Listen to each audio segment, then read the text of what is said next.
Good afternoon, welcome to VANIK-IAS. We will start discussing current affairs of 6th April. What is the UN Water Conference and what happened there? United Nations Water Conference. It is held in New York in March 2024. March 2024. As a first such meeting on water after 46 years. So after a long time water conservation, such a meeting has happened by the United Nations. The conference coincided with the midterm comprehensive review of international decade for action in a report entitled Water for Sustainable Development 2018 to 28. Even recognized urgent need for action so that we are not on track to meet 2030 Sustainable Development Goal number 6 for water, that is ensuring availability and sustainable management of water and sanitation for all. So Sustainable Development Goals number 6, it's talk about availability of sustainable management of water and sanitation for all the people. So a report is released, that is name is Water for Sustainable Development from 2018 to 2028, a blueprint for the future use of water. Before the conference began, it has lofty ambitions to identify game-changing ideas. What do you mean by game-changing ideas? It had something significant ideas than the conventional ideas. For example, if somebody can, if by any means, if you can use the sea waters. For example, if you can use the sea waters, then also and convert it into drinking water by certain technology that is cost effective, then that will be a good step, and that must be promoted by the United Nations. So with such type of ambition, it was created to make recommendations to policymakers on how speed and scale of change through capacity development, data and information, innovation and financing and governance. So recommendation. The objective of such United Nations is to provide a recommendation regarding the capacity development, that is the training of people regarding water conservation, data and information, innovation and financing, governance. So in all dimensions, for all dimensions,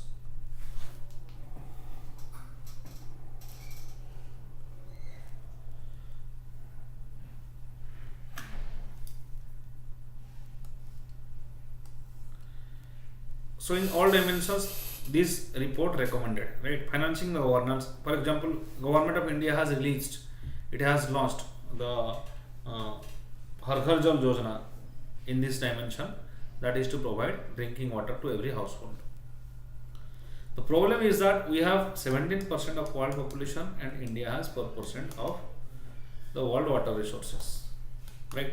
And we do not have a proper technology by which we can change the sea water, ocean water, convert the ocean water into normal drinking water in a cost effective way. When we get the technology, the problem of water scarcity will be solved. Okay, and even today there is around more than 50% of households are not connected with the piped water, and that creates the problem of sanitation problem, right? By past Swachh Bharat mission, we have provided latrines to every household. We have provided. And if there is no piped source of water, then obviously sanitation will not be in use. So along with latrines, there should be piped supply of water so that proper sanitation can be done, and the objective of Swachh Bharat mission can only be realized after that. To make recommendations to policymakers on how speed and scale up change through capacity development, data and information, innovation, financing and governance. So how to finance for that? How to finance these initiatives?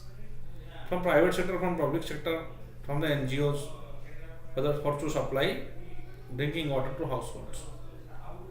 To place water at the center of climate agenda in activities building up high level of political forum in New York in July, the COP28 climate talks to be held in Dubai after 2023.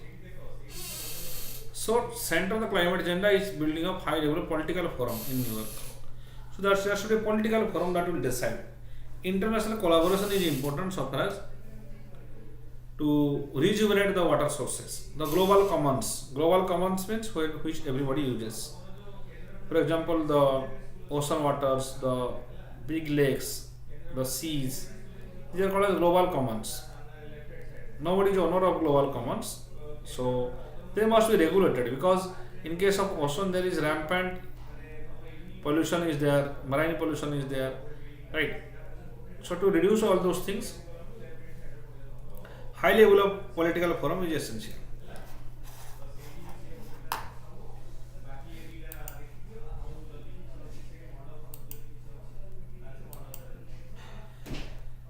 Such international conferences say better to align activities by government, companies, NGOs and funders around the few grand challenges. They also help countries to learn from experiences of others, transfer technology and invest.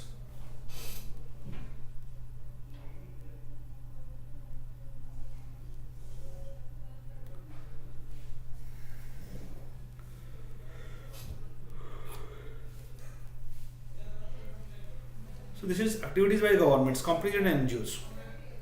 Water sector is particularly prone to fragmentation because water problems are tend to be local. Like they say, water particular lake is polluted, particular area is frequently flooded.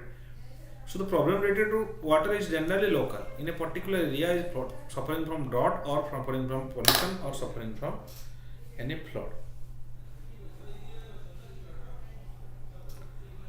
The last UN Water Conference was held in 1977. It was groundbreaking in achieving just this. In particular, it resulted in the first global action plan, recognizing all peoples, whatever their stage of development and social and economic conditions, have right to access drinking water in quantities and quality equal to their share of needs. So, according to the Water Conference held in 1977, what is the basic unit of life?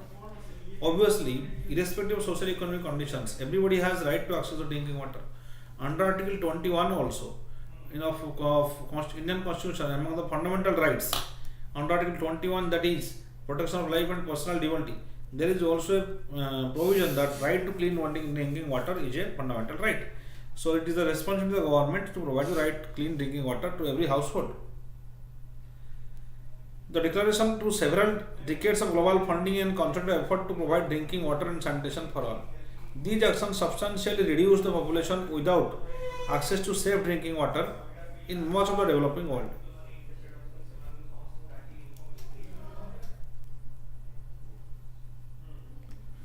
Without access to safe drinking water. So substantially reduce the population. Several decades of global funding and this provide drinking water sanitation for all. So many people has got sanitation facilities by this declaration. Many countries, many private entities, they also focus on providing sanitation to different areas.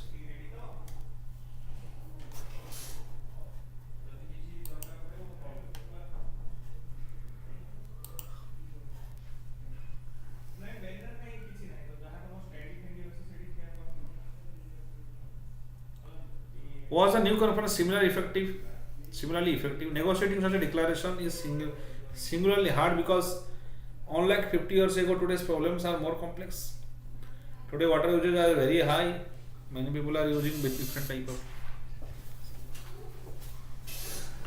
So at present time, because of urbanization and westernization, many people are consumerism has developed. So many people are using different equipments. So water usage is increasingly making stress on the global water resources, especially in case of industries and also household uses. In case of industrial use of house is also very high. So that is the reason why we are facing more problems as compared to 40 years ago. While addressing access to safe drinking water and sanitation, SDG 6.1, 6.2 Challenging extending services to underserved population is relatively uncontroversial. It comes down to finding the money to pay for it. Indeed, this is already occurring in India through government programs such as Swachh Bharat Mission and Jal Jeevan Mission, where government is with their objective is to provide clean drinking water to a huge section of population.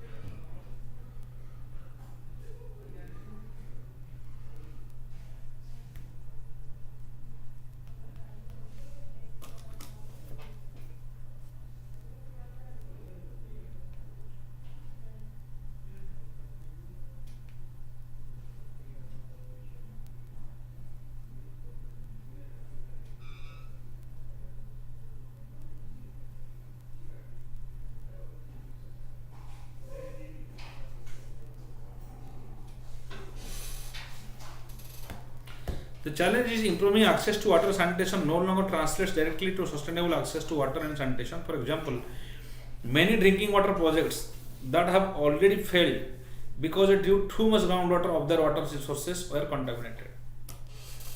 Right? Many drinking water projects have failed. Why?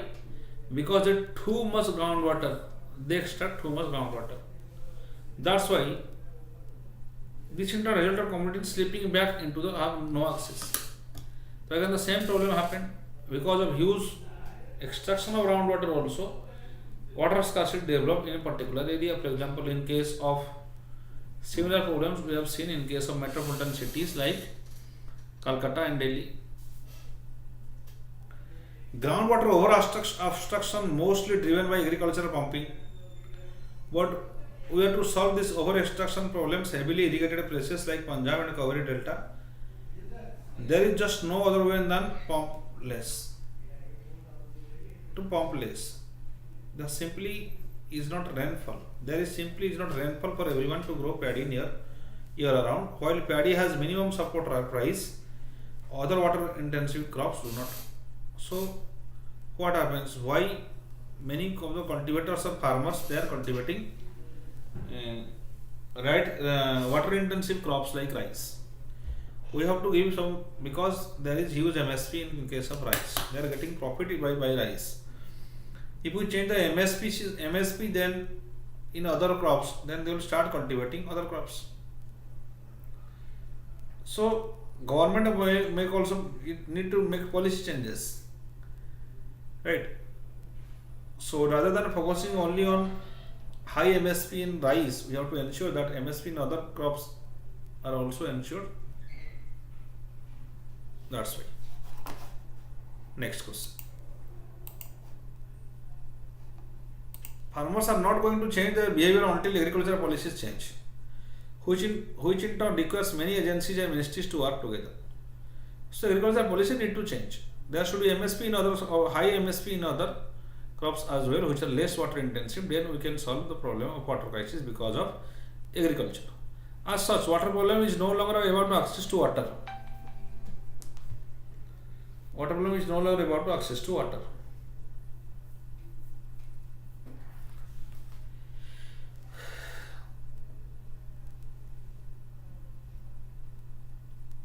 It represents only 1 and 2 of the 8 water related sustainable goals. The remaining SDG6 targets address the need to sustainable agriculture, industry, natural ecosystem.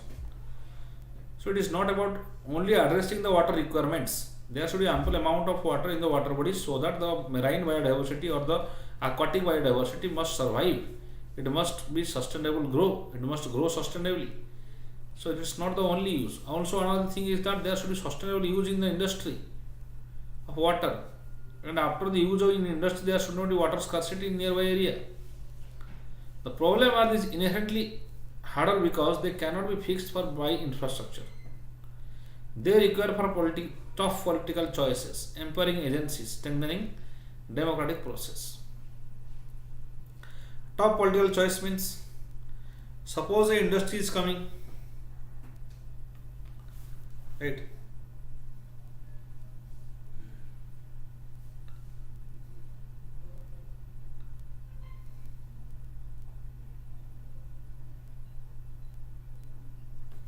Suppose you are suppose in a particular area there are huge number of industries. There is water scarcity, and you are getting another offer of a big industry investment in those area, regions.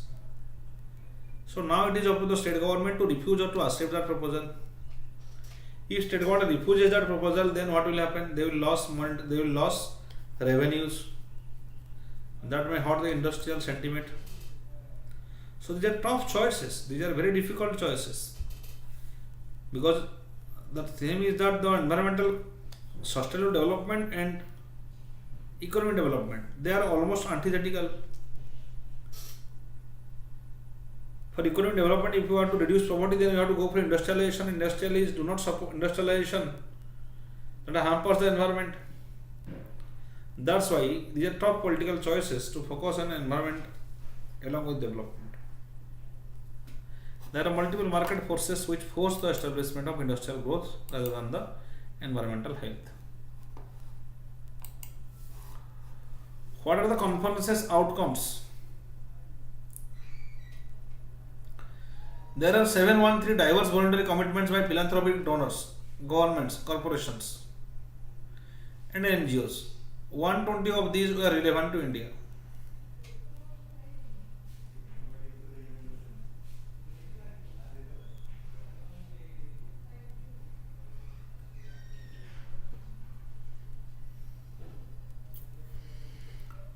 So there are 713 diverse voluntary commitments. Those were work in dimension of water.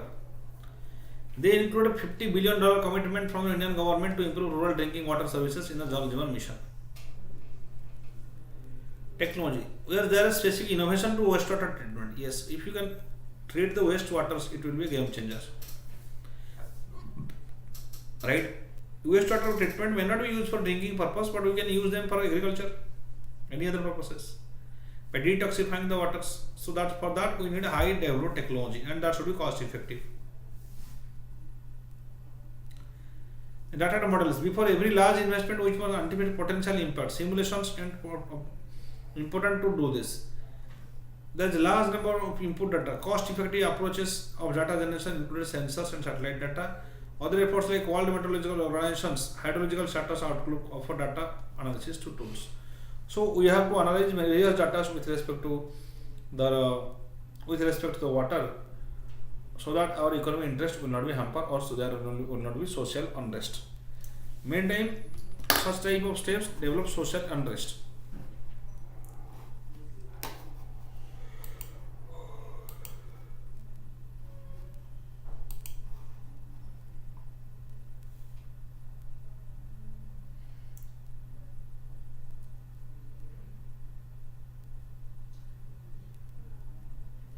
Knowledge sharing. Solution to most of these problems already exist. But each region and country often reinvents the wheel. We need to accelerate the cross learning.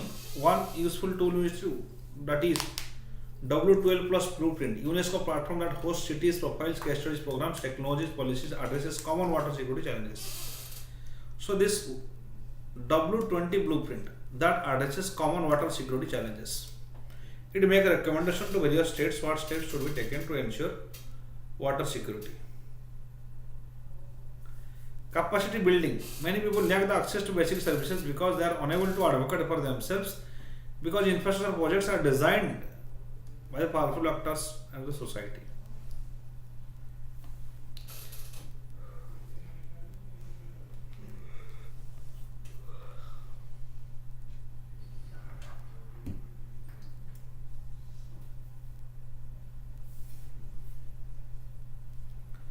Similarly, Water for Women Fund offer support mechanisms for more effective sustainable water, sanitation, hygiene outcomes for women. Water for Women Fund, that support mechanism for more effective and sustainable water, sanitation and hygienic outcomes for women. So training must be given to women and people so that there will be effective use of water. First thing that everybody must be convinced that there is scarcity of water, and the scarcity may be increase in the future, so we should not waste water unnecessarily. Civil society. There are several platforms collective action by civil society groups lobbying for changes in the regulation. For example, creating transnational network to advocate for national and international bodies to criminalize the use of pesticides harmful to aquatic life. Especially by surface runoff, the chemical fertilizers they reach to the aquatic life by surface runoff or the rainfall. That increases biological oxygen demand and that makes the water bodies polluted. So it is a lobby by the environmentalists that we should not use those fertilizers which are dangerous for the water bodies or species in water.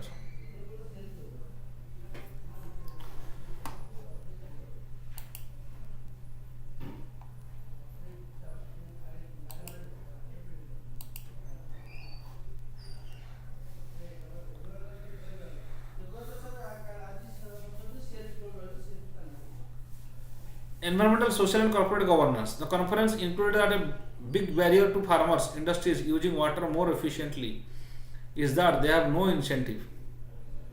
Specifically, farmers are not becoming more efficient or ongoing pesticide free unless consumers are willing to pay for a premium for more sustainable use goods. Yes, consumers has to pay for a premium or pay a higher amount for sustainable use of goods and services.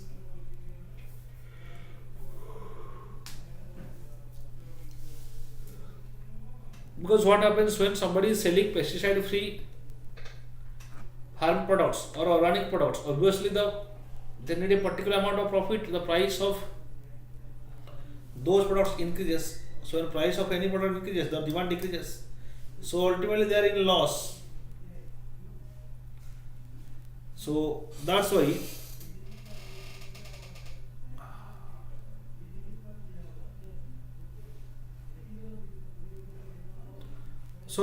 farmers who are going pesticide free, they must get some government support for that. And public also must purchase those things which are organic, but pesticide free cultivation.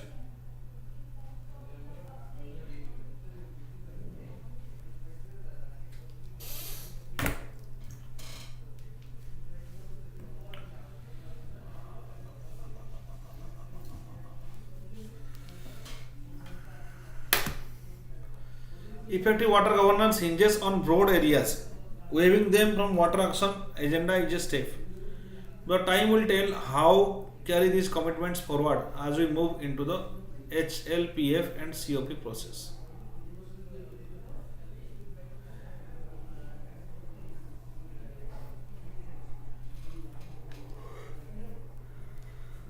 So for water governance, we have to focus on multiple dimensions, that is creating awareness, right, sustainable agriculture, right, technology that will convert the wastewater to clean water.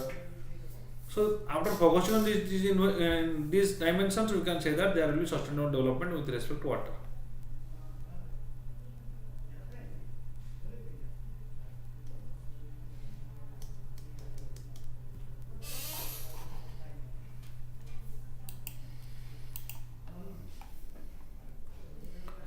A casteless society, an aspiration from myth cover up with privilege.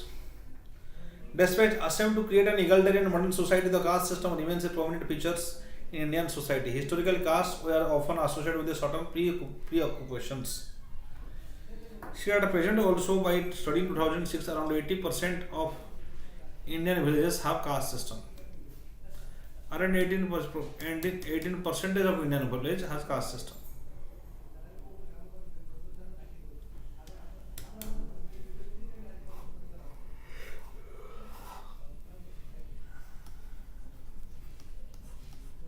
They have a caste system, okay. And obviously the lower caste in the caste system, they do not treated with dignity. Dignity is a fundamental right or respect. And there is also prejudice and discrimination that are prevalent even today. In urban areas, caste system has declined to a great extent, but in rural areas, it is severe even today.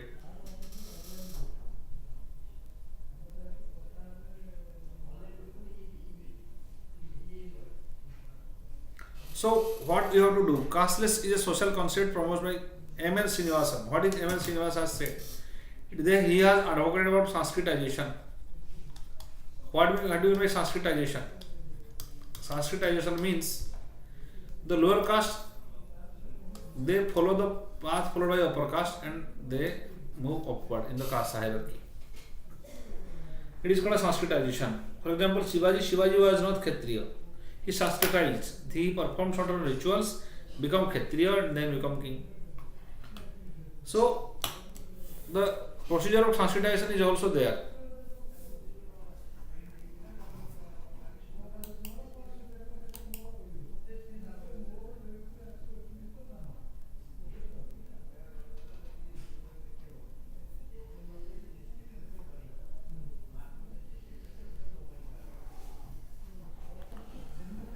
One of the Siemens' key arguments is that notion of being casteless is a myth in Indian construct. He explained that even though some people may claim to be casteless or advocate for their casteless society, they still influenced by caste in various ways.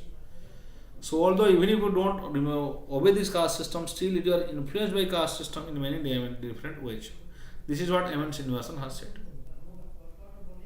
For instance, many media houses, university, corporate and organizations are filled with people belonging to upper caste, especially in higher position. Despite many claims to be casteless, employers belonging to upper caste tends to prefer hiring people of their own caste. So elite self-recruitment. This is called as elite self-recruitment. Upper class has a tendency to appoint the upper caste in parliament.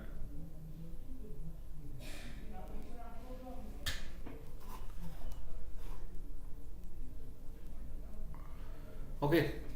So caste system, the relative caste system, it is extremely, caste system is extremely discriminatory, it is inhuman according to Gandhiji.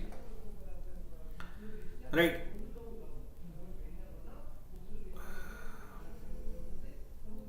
There is high cases of endogamy, that means marrying within its own caste. Exogamy are rare, but however various governments are promoting exogamy, that is marrying outside caste. Upper caste individuals are often able to attain better education and employment opportunities due to their social, cultural, economic privilege. It enables them to seen as individuals who have achieved success through their hard work and merit, while hiding the caste identity that helped them to achieve it. So even if the upper caste are having more jobs, it's not that it only their labor has given them so much equality in society, so much position in society. It is also their caste. That means upper caste are privileged in society. That's why they have gone higher or requiring various provisions. But the problem is that elite recruitment is happening. Those who are in upper caste, those who are in job, usually they prefer to give job to upper castes.